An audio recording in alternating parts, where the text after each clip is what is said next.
कितने लंबे अरसों के बाद जब आप अपने दोस्तों से मिलते हैं तो वो पुरानी बातें निकल के सामने आती है, राइट। मेरे स्कूल टाइम का एक फ्रेंड था, अक्षय।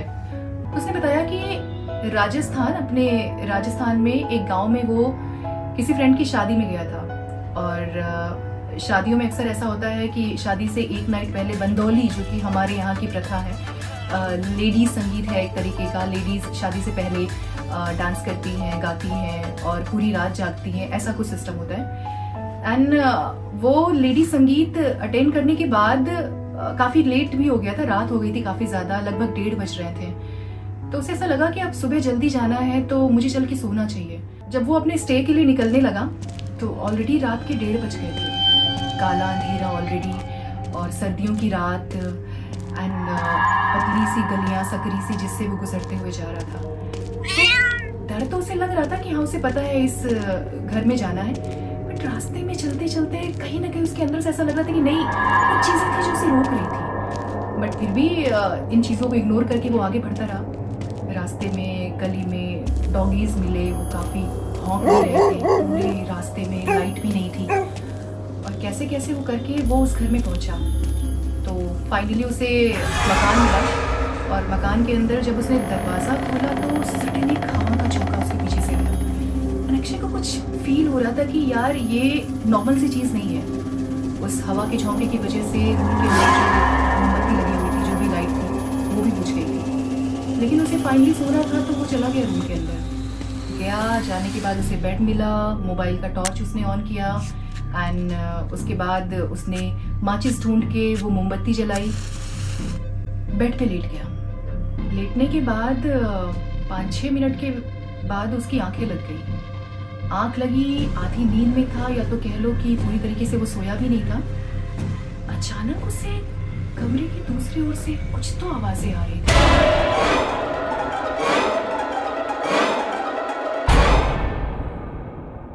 एंड वो समझ नहीं पा रहा था कि वो आवाज है किसकी। बट धीरे धीरे जब उसने ध्यान लगाया तो पता चला किसी बच्चे की रोने की आवाज़ है। फिर अक्षय अपने बेड से उठा। उठने के बाद उसी कमरे, जो कि पीछे का था, अक्षय ने जब रूम का दरवाज़ा खोला तो सामने वो फाइंड आउट नहीं कर पा रहा था कि आवाज़ तो इसी कमरे से आ रही है, बट कहाँ से, किस कोने से। मूवमेंट्स उसको सारी पता चल रही थी कि कोई बच्चा है जो इधर से उधर उस रूम में खेल रहा है, दौड़ रहा है, रो भी रहा है, रोने की भी आवाज़ें आ रही थी। समझ नहीं पा रहा था कि आखिरकार ये हो क्या रहा है। अचानक से बिजली कड़की। उसके बाद बिजली की रोशनी में उसे 2 से 3 सेकंड के लिए झटके से एक बच्चे का चेहरा नजर आया।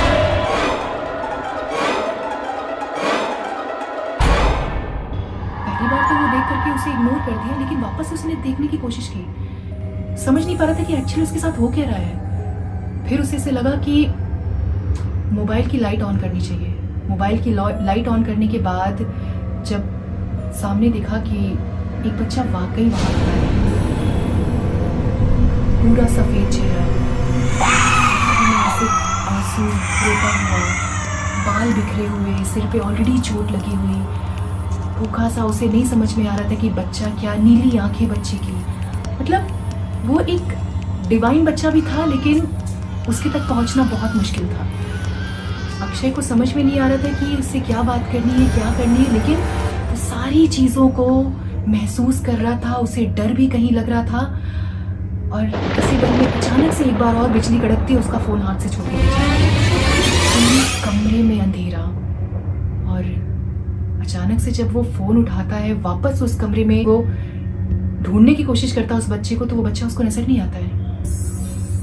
एक हवा का झोंका आता है, और सडन, मैं बता नहीं पा रही हूँ कि उस समय क्या, कैसी, कौन सी चीज़ थी जो कि वो फील कर रहा था। उसे समझ में नहीं आया, वो अचानक से वहाँ से उस कमरे से बाहर निकल के चला गया। भागते वो वापस पहुँचा शादी में अपने दोस्तों के पास।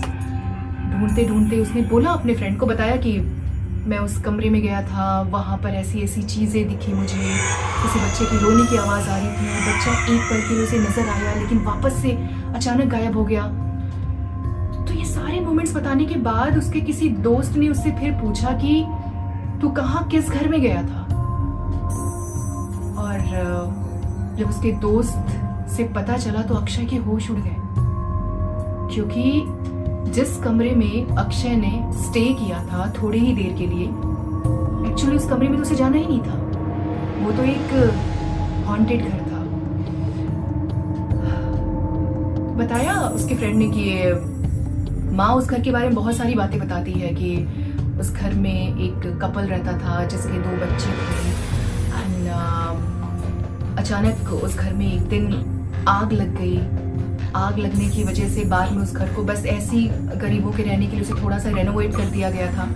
वो घर बिल्कुल वैसे ही खुला था ताकि किसी के काम आ जाए। बट इस पूरी स्टोरी में ये समझ में आता है कि नेगेटिव एनर्जीज जो आप फील करते हैं ना, वो एक्चुअली में होती है। आप कहीं किसी मंदिर में जा रहे हैं तो आपको बहुत पॉजिटिव फील होता है, और आप कहीं किसी अंधेरे में किसी ऐसी जगह जा रहे हैं जहाँ पे बहुत सुनसान है, तो ज़रूरी नहीं कि वो सिर्फ एक पीसफुल माहौल हो।